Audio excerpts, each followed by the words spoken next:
Graça e paz, irmãos. Hoje nós gostaríamos de testemunhar sobre algo simples, mas que com certeza pode trazer uma edificação para a vida daquele que crê. No projeto de vida do ano de 2017, o pastor, como de costume, nos últimos dias de projeto, ele pediu uma oferta referente ao projeto de vida.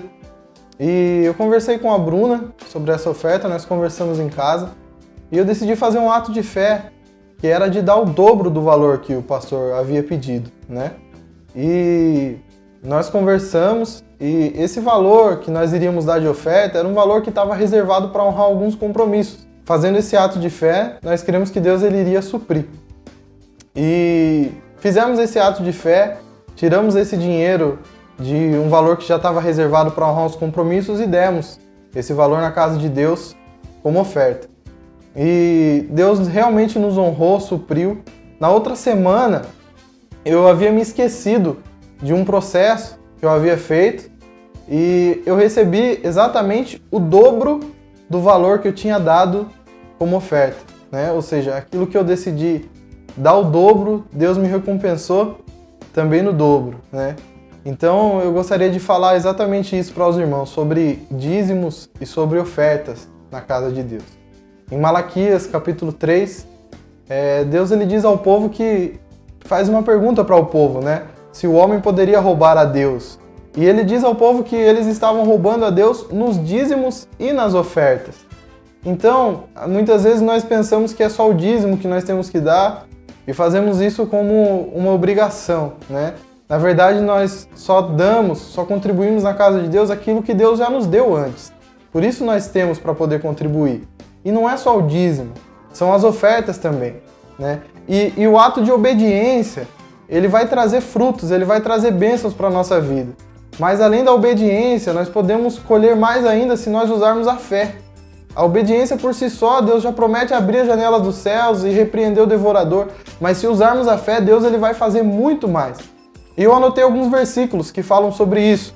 Como por exemplo aqui em 1 Reis, capítulo 17, do versículo 9 ao 16, fala sobre Elias e a viúva de Sarepta de Sidom. E ela ouviu a palavra do profeta, ela trouxe primeiro para ele e a farinha da botija e o azeite nunca mais acabaram. Ela ouviu a palavra do profeta e ela fez com fé e Deus a abençoou. Outro versículo, a viúva da botija de azeite que abençoou Eliseu. Está em 2 Reis, do capítulo 4, do 1 ao 7. Ele disse para ela entrar dentro de casa com os filhos, fechar a porta e começar a derramar o azeite sobre essas vasilhas. E ela fez esse ato de fé que para muitos também pareceria loucura. Mas ela creu na palavra do profeta e ela começou a derramar e o azeite ele não acabava. Ele não acabava e os filhos vinham trazendo vasilhas e ela ia enchendo.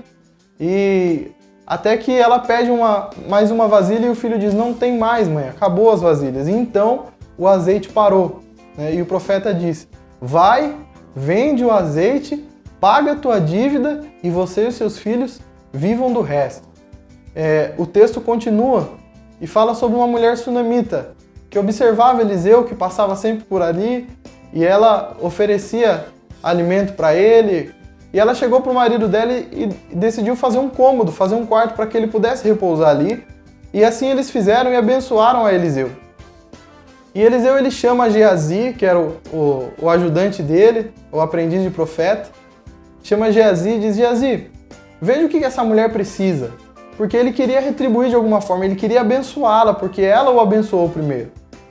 E Geazi vai e pergunta para ela se existe alguma coisa que eles poderiam fazer, se existe alguma coisa que poderia ser dita ao rei ou ao capitão do exército em favor deles. E ela diz que ela já está no meio do povo dela e que ela está bem e que ela de nada necessita. E Geazi traz essas palavras para o profeta. Mas o profeta pergunta, Geazi, mas então o que nós daremos a ela? E Geazi responde, olha, eu vejo que eles têm tudo, mas eles não têm um filho. E o marido dela já é velho. Então Eliseu diz, manda chamá-la. E Geazi chama, a sunamita vem e Eliseu diz para ela que ela terá um filho. E ela se assusta e fala, não minta para a tua serva. Mas ele fala, não, eu estou te dizendo, você vai ter um filho. E o que me assusta, no bom sentido, nessa passagem, é que eu não vejo Eliseu consultando a Deus para perguntar se essa era a vontade de Deus, ela ter um filho. Eu não vejo Eliseu clamando a Deus para que Deus desse um filho para ela, mas eu vejo Eliseu como profeta e usando da autoridade de profeta, determinando o que aconteceria. Então o profeta nas nossas vidas, ele tem autoridade e poder de Deus para determinar o que vai acontecer. E se nós cremos, vai acontecer. Mas nós temos que ter um coração de bênção, um coração de sermos abençoadores. Há alguns dias a gente foi fazer entrega de cestas para o Natal e teve uma pessoa que me questionou, que disse que foi na igreja e ouviu um pastor pedindo uma oferta de 10 mil reais. E ela se inconformou com aquilo, achou um absurdo, porque ela não tem aquela condição. E eu expliquei para ela essas passagens aqui e falei para ela que talvez para ela uma oferta de 10 mil reais seria impossível, porque ela não tem isso, né? Mas eu perguntei para ela, com o seu ganho, qual oferta seria uma oferta que desafiaria a sua fé, né? Talvez para você 10 mil é muita coisa, mas talvez para você 100 reais seria uma oferta que desafiasse a sua fé. E é exatamente isso que Deus ele quer fazer, ele quer desafiar a nossa fé. Agora, para uma pessoa que, por exemplo, ganha 100 mil reais por mês, será que 10 mil seria uma oferta que desafiaria a fé dela? Então, depende do ganho que a pessoa ganha.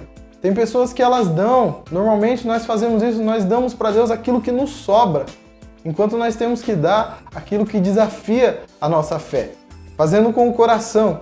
E isso também está escrito lá em Lucas, capítulo 21, do versículo 1 ao 4, fala de uma viúva que ela dá a oferta. Ela entregou tudo que ela tinha, ela entregou aquilo que custava para ela. Talvez o que te custe seja 10, seja 20, 50 reais, talvez o que te custe seja 50 mil, mas você deve dar aquilo que te custa. É uma oferta, é algo de fé. E a palavra diz em 2 Crônicas 20:20, crede no Senhor vosso Deus e estareis seguros, crede nos seus profetas e prosperareis. Então a obediência é aquilo que já vai trazer bênçãos para nossas vidas. Mas se você quer viver o sobrenatural de Deus, se você quer viver a fé, se você quer ser o valente que vai triunfar, use a fé, exceda a obediência, seja obediente, mas use a fé. Deus abençoe.